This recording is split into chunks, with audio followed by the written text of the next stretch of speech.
Movie का start 1962 में एक बहुत बड़ी शिप से होता है, जहाँ एक ऐसा हादसा होता है जो आपको हैरान कर देगा। शिप पर पार्टी चल रही होती है और सब एंजॉय कर रहे होते हैं कि तभी अचानक हमें एक स्ट्रेंज सा हाथ देखने को मिलता है जो शिप के सिस्टम को डिस्टर्ब करता है और जिसकी वजह से एक वायर निकलती है और डांस फ्लोर पर मौजूद सब लोगों को चीरती हुई जाती है। सब लोगों की बॉडीज दो पार्ट में डिवाइड हो जाती है, मगर एक छोटी बच्ची केटी छोटी हाइट होने की वजह से बच जाती है। ये हॉरिफाइंग सिनेरियो देखते हुए वो जोर से शाउट करती है। सीन्स प्रेजेंट पर शिफ्ट होते हैं, जहाँ एक सेल्वेज क्रू एक शिप को रेस्क्यू करके शोर पर लाते हैं, जिसके बाद वो एक क्लब में बैठे अपनी विक्ट्री सेलिब्रेट कर रहे होते हैं। वहाँ उन्हें जैक फेरीमैन एक वेदर सर्विस पायलट मिलता है। जैक उन्हें एक शिप एंटोनिया ग्रेजा का बताता है जो सदियों पहले गायब हो गई थी। साथ ही वो बताता है कि ये शिप गोल्ड से लोडेड थी और रूमर्स के मुताबिक ये बेरिंग सी में है। सेल्वेज क्रू शिप को रेस्क्यू करने का डिसाइड करता है, जिसके लिए वो नेक्स्ट डे जेक के साथ जाते हैं। डेस्टिनेशन पर पहुंचने पर उन्हें कोई शिप नहीं मिलती, जिस पर वो काफी हैरान होते हैं कि अचानक उसकी बोट एक बहुत ही जायंट शिप से टकराती है। लकीली किसी को कोई इंजरी नहीं होती। जैक और ग्रीक के अलावा बाकी सब उस शिप की तरफ बढ़ते हैं। शिप के अंदर जाने पर उनके साथ अजीब चीजें होना शुरू हो जाती हैं। उन्हें एक साउंड सुनाई देती है और वो उसे फॉलो करते एक क्लॉक तक पहुंचते हैं, जिसका पेंडुलम आवाज कर रहा होता है। अचानक वो हिलना बंद कर देता है और जब मुंडे उसे टच करने लगता है तो क्लॉक में से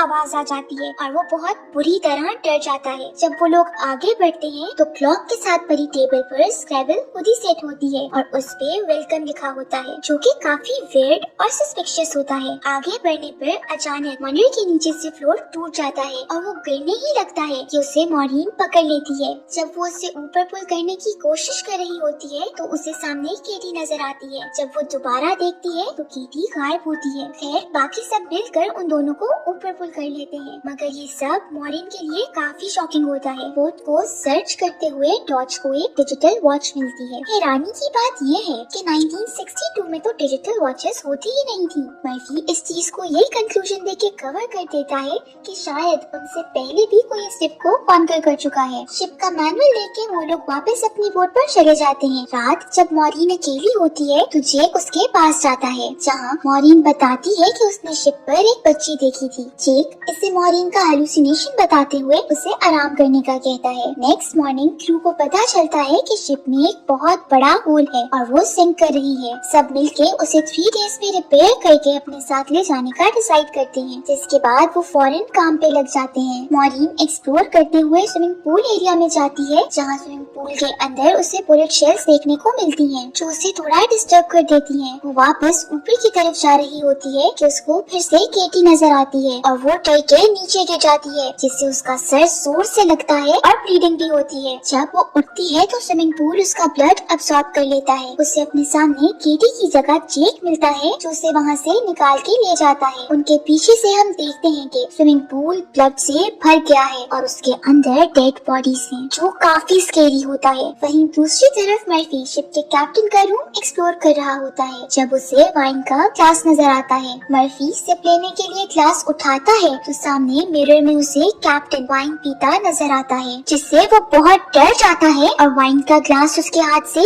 गिर जाता है। सीन्स वापस मॉरीन और जेक पे शिफ्ट होते हैं, जो लॉन्ड्री रूम से गुजरकर इंजन रूम का डोर ओपन करते हैं तो पानी की तेज लहर उनकी तरफ आती है, जिसके अंदर डेड बॉडीज भी होती हैं। दोनों बहुत डर जाते हैं। जब वापस आने के लिए उसी गेट की तरफ जाते हैं जिससे वो आए थे तो वो लॉक्ड होता है। फिर जो डोर उन्होंने खोला था वो उसकी तरफ बढ़ जाते हैं। सीन्स क्लियर पर शिफ्ट होते हैं, जिससे फ्रांसिस्का की आवाजें आ रही होती हैं। फ्रांसिस्का 1962 में शिप पर लाउंज सिंगर थी। जब ग्रीव आवाज फॉलो करते आगे बढ़ता है तो उसे कुछ नहीं मिलता, मगर हमें फ्रांसिस्का देखने को मिलती है। जेक और मॉरीन बाकी क्रू को ढूंढ रहे होते हैं, जिस दौरान वो एक रूम में पहुंचते हैं और वहाँ उन्हें बहुत सा गोल्ड मिलता है। जब वो बाकी क्रू को इन्फॉर्म करने निकलते हैं तो उन्हें लॉन्ड्री रूम में से आवाजें आती हैं। मॉरीन अंदर जाके डिस्कवर करने की कोशिश कर रही होती है कि व्हाइट शीट में से कुछ हिलता है और मॉरीन को फॉलो करने लगता है। वो डरती हुई बाहर निकलती है तो उसे पता चलता है कि वो और कोई नहीं बल्कि उसी के पार्टनर्स हैं।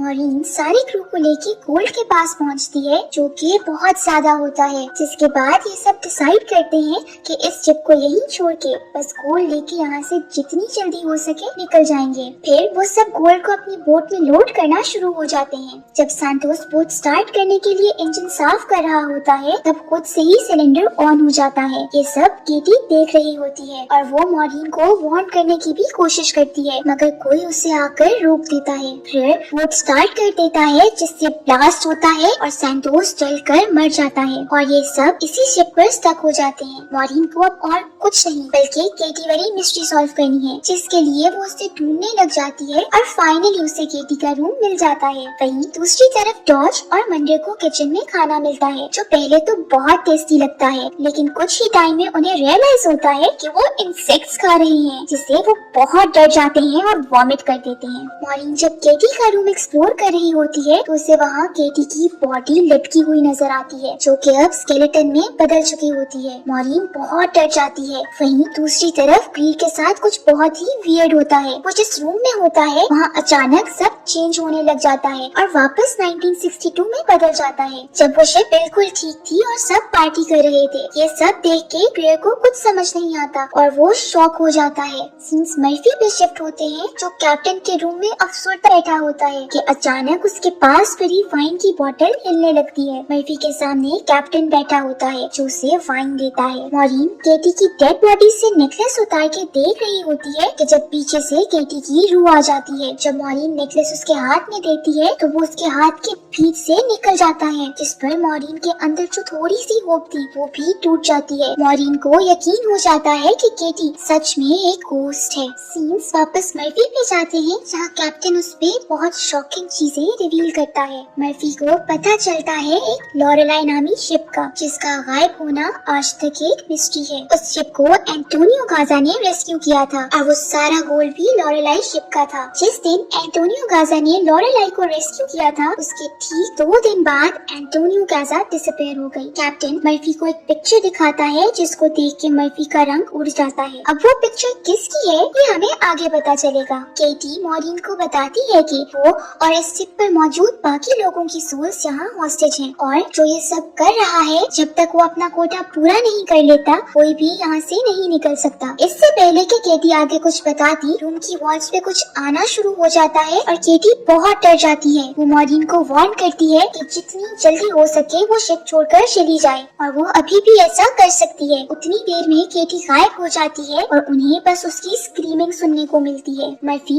जो कि अब सब जान चुका है, मॉरीन को ढूंढ रहा होता है ताकि वो शिप से जल्द अज जल्द निकल सके, मगर उससे अपने सामने सैंटोस की जली हुई बॉडी नजर आती है, जो उसे बहुत हॉन्ट करना शुरू कर देती है। दूसरी तरफ हम ग्रीड को देखते हैं, जिसे फ्रांसिस्का की रूह सेड्यूस करके अपने पीछे आने पर मजबूर करती है। जब वो ग्रीड को फुली अपने काबू में कर लेती है, तो एक ऊंची जगह से नीचे फेंककर मार देती है। मॉरीन मर्फी को ढूंढते उसके पास पहुंचती है और मर्फी को मॉरीन भी सैंटोस ही लग रहा होता है, जिससे डर के वो मॉरीन पर हमला कर देता है। मर्फी मॉरीन को मारने की कोशिश करता है, मगर मॉरीन उसके पांव पर नाइफ मार देती है। अब मर्फी जब उस पे हमला कर रहा होता है, तो जेक पीछे से आकर मर्फी को जख्मी कर देता है और मॉरीन को बचा लेता है। वो अब मर्फी को एक्वेरियम में बंद कर देता है, क्योंकि वो फिर किसी पे हमला करके उसे जख्मी कर सकता है। चीजें इतनी सस्पिशियस हो जाती हैं कि जिसके बाद उन्हें बस इस बोट से निकलना होता है। मॉरीन बाकी सबके साथ शिप को फिक्स करने में लग जाती है। वो लोग शिप को रिपेयर कर देते हैं और मॉरीन ग्रे को ढूंढने निकलती है, जहाँ उसे वापस केटी मिलती है, जो उसे ग्रे की डेड बॉडी दिखाती है। केटी मॉरीन को अपने साथ पास में ले जाती है, जहाँ मॉरीन पे सब राज खोलती है। मॉरीन दिखाती है कि शेफ्स गोल्ड की खातिर लोगों के खानों में पॉइजन मिला के खिला देते हैं, फिर वो खुद भी मर जाते हैं। बाकी लोग फायर से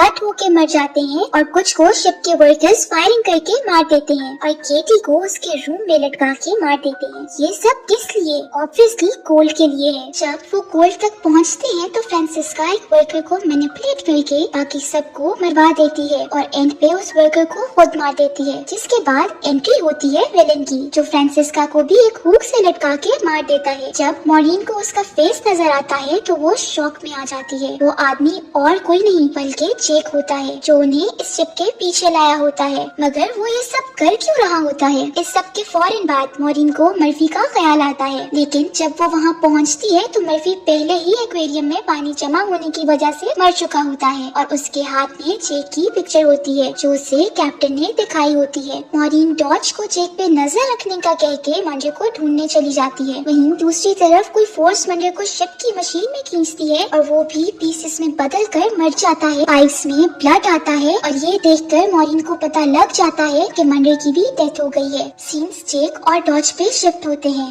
जहाँ जेक के प्रोवोक करने पर डॉज को गुस्सा आ जाता है और वो शॉटगन से उसे शूट कर देता है, जिसके बाद वो जेक को डेड समझ के वहाँ से निकल जाता है। वहीं दूसरी तरफ मॉरीन शिप में बॉम्ब फिट कर देती है। डॉज उसके पास पहुँचता है और उसे वो ब्लास्ट करने से रोकता है, मगर मॉरीन अब कुछ सुनने के मूड में नहीं होती। कोई रास्ता नजर न आने पर अचानक डॉज फेस चेंज करता है और हम पे रिवील होता है कि वो जेक है। जेक उसे कहता है कि मैं तुम्हारी तरह एक सैल्वेजर हूँ, तुम बोट जमा करती हो और मैं सोल, यही मेरी जॉब है जो मुझे एक लाइफ टाइम सिन के बदले मिली है। अगर ये बोट डिस्ट्रॉय हो गई तो मेरी मैनेजमेंट खुश नहीं होगी, इसीलिए वो उसे शिप ब्लास्ट करने से रोक रहा होता है। मॉरीन के ना सुनने पर जेक उस पे हमला कर देता है। मॉरीन एरो पकड़ के जेक की लेग में मारती है और फिर वही एरो से बॉम्ब के रिमोट पे निशाना लगा के बोट से छलांग लगा देती है। सारी बोट ब्लास्ट होके डिस्ट्रॉय हो जाती है। मॉरीन को बाहर का रास्ता नहीं मिल रहा होता, तभी केटी आकर उसकी मदद करती है और उसे बाहर का रास्ता दिखाती है। बाहर निकलकर मॉरीन देखती है कि सब सोल्स फ्री हो गई हैं और अपनी नेक्स्ट लाइफ के लिए जा रही हैं। मॉरीन एक बॉक्स की मदद से फ्लोट करती रहती है और कुछ आगे जाने पर एक रेस्क्यू टीम उसे बचा लेती है। लास्ट सीन्स में हम देखते हैं कि मॉरीन को एम्बुलेंस में शिफ्ट करते हैं तो वो देखती है कि जेक जिंदा है और वो कोल्ड को एक और शिप में शिफ्ट कर रहा है, जिसके बाद मॉरीन डरी हुई हालत में जोर से शाउट करती है और मूवी एंड हो जाती है।